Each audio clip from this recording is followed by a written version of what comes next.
Police Service Commission has approved the dismissal of 10 senior police officers and the reduction in rank of 9 others. The Commission also approved the punishment of severe reprimand for 8 officers, reprimand for 10, and a letter of warning for 3 other officers. 3 officers were, however, exonerated. A statement by Ike Chukwuani, Head of Press and Public Relations, said the Commission took these decisions at its 9th plenary meeting, which held in Abuja on Monday 28th and Tuesday 29th September 2020, and was presided over by its chairman, Musiliu Smith, a retired Inspector General of Police.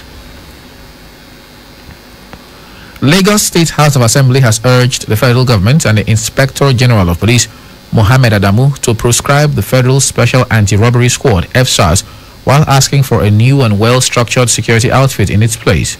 The House also called on the Commissioner of Police in Lagos State, Hakeem Odumosu, to provide protection for the protesters while they express their grievances. The call was made at an emergency sitting presided over by the Speaker of the House, Mudashiru Obasa, to add a voice to the current call across the nation for an end to the widely reported alleged inhuman activities of the body. The call was in line with the protest organized by some residents in Lagos demanding for an end to FSARS. Meanwhile, there was violence in Osun and Abuja earlier today as youths protested against police brutality and extortion. In Osogbo, the protest caused gridlock at the Olaiya Junction. It was learned that the protesters pelted the security operatives with stones in a bid to resist any attempt to stop the protest. The security operatives, who initially took cover beside their armored personnel carriers stationed at the junction, later shot indiscriminately to disperse the angry youth. In Abuja, security operatives tear-gassed and shot indiscriminately to disperse the protesters. Coming up in the moment after this break, court sentences serial killer David West to death by hanging. Stay with us, please. At split seconds, there is a lot happening around us, but we can't be everywhere all the time. We've got work, families, and chores to cater to, and most importantly, time to rest. And that's why having reliable partner like KUFM News is important. Sleeping?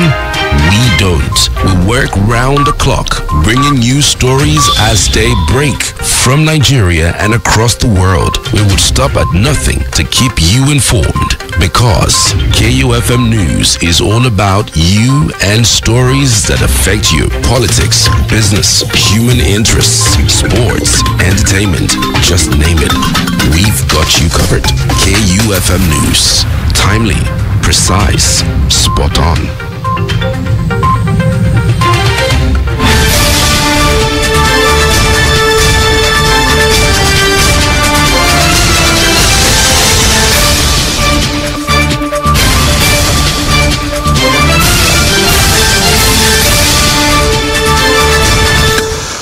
Welcome back.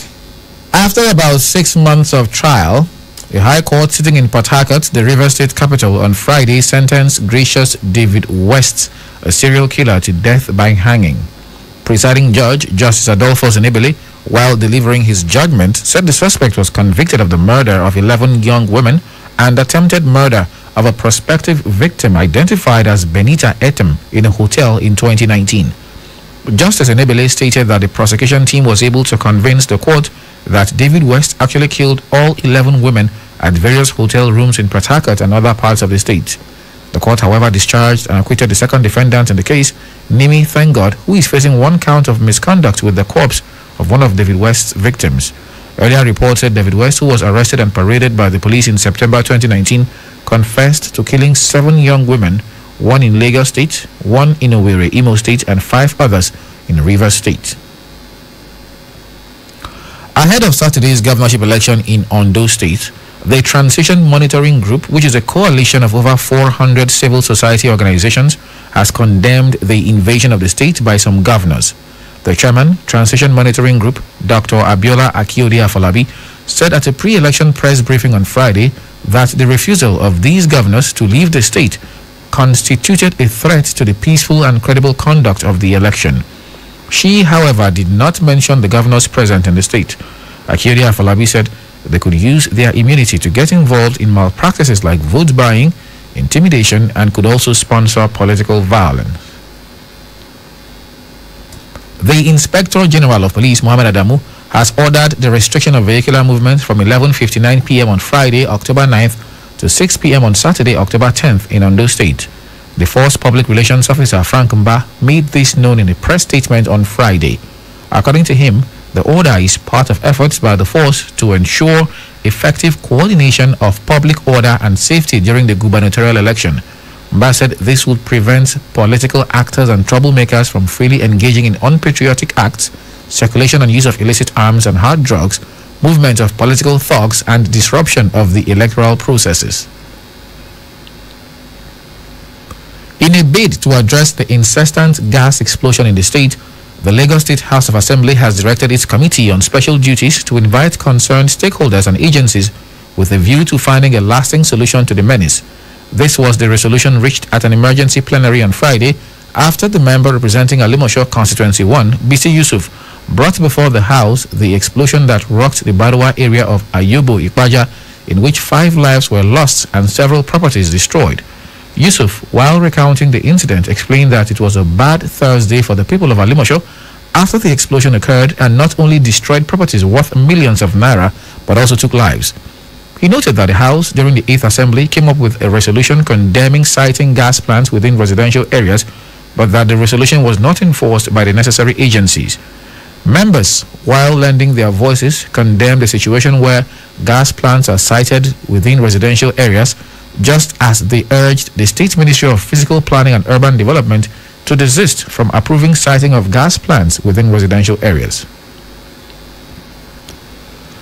Coming up in a moment on our entertainment news, DMW rapper Lil Frosh arrested for beating girlfriend to pulp. Do stay with us, please.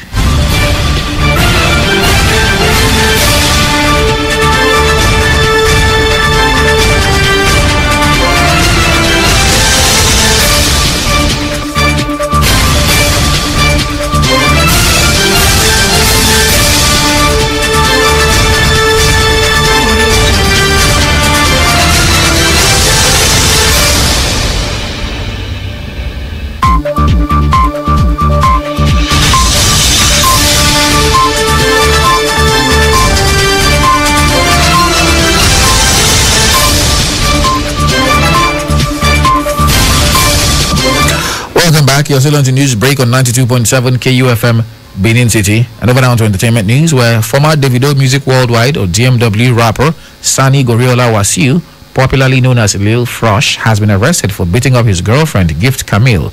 The former DMW rapper is currently being detained at Alagbo Police Station, Ikoyi, Lagos State. His arrest comes shortly after Nigerian singer Davido terminated the contract between him and his record label DMW over domestic violence on Monday, October 5th. The fast-rising rapper was called out on Monday by the brother and manager of the girlfriend, Camille, for beating her to a pulp.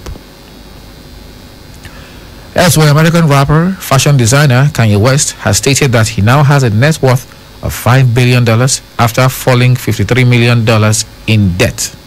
The 43-year-old rapper took to Twitter on Thursday to celebrate his finances. The tweet comes after Business Insider revealed on Monday that he disclosed his financial assets and liabilities as part of his candidature for the presidential elections. In the documents obtained by the outlet, the rapper values 3 of his companies, Yeezy LLC, Yeezy Apparel LLC, and Yeezy Footwear LLC, at $50 million each.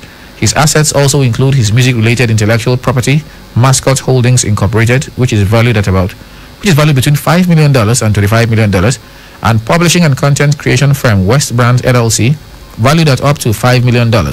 He additionally has stakes in Adidas, valued between $25 million and $50 million, along with stakes in Nike between $5 million to $25 million. However, the father of 4 revealed in the document that he has up to $100 million of debt, mostly from mortgages. And finally, on entertainment, Canadian rapper, singer, songwriter, and record producer Daystar Shua Peterson, better known by his stage name Tory Lanez, has finally been charged in connection with the shooting involving fellow rapper Megan Thee Stallion. The Los Angeles County District Attorney's Office announced in a statement on Thursday, October 8, that the Canadian rapper has been charged with 1 felony count each of assault with a semi-automatic firearm, personal use of a firearm, and carrying a loaded, unregistered firearm in the vehicle. He also faces a gun allegation and that he personally inflicted great bodily injury during the alleged incident.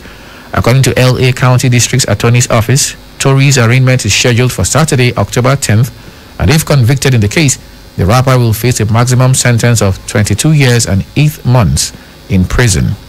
This comes 2 weeks after he denied shooting Megan in his newly released album Daystar. Lanez opened his album with the diss song Money Over Fallout, where he addressed the shooting allegations and claimed that Megan's people are trying to frame him for the shooting. Back in August, Megan Thee Stallion accused Tory of shooting her in the feet following a party in the Hollywood Hills in July and had to undergo surgery to remove the bullets. And that's it on entertainment. And with those entertainment stories, we come to the end of our package this evening. But before we leave, a quick recap of the headlines.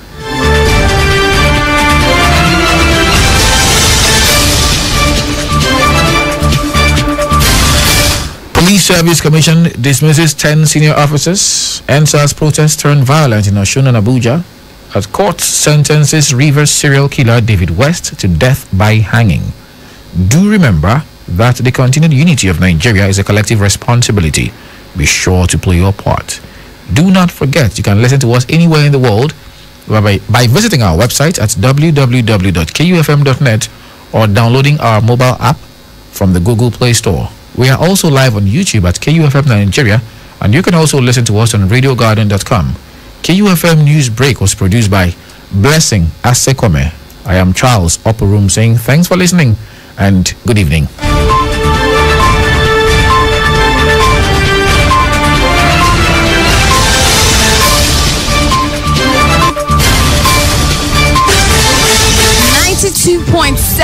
KUFM News.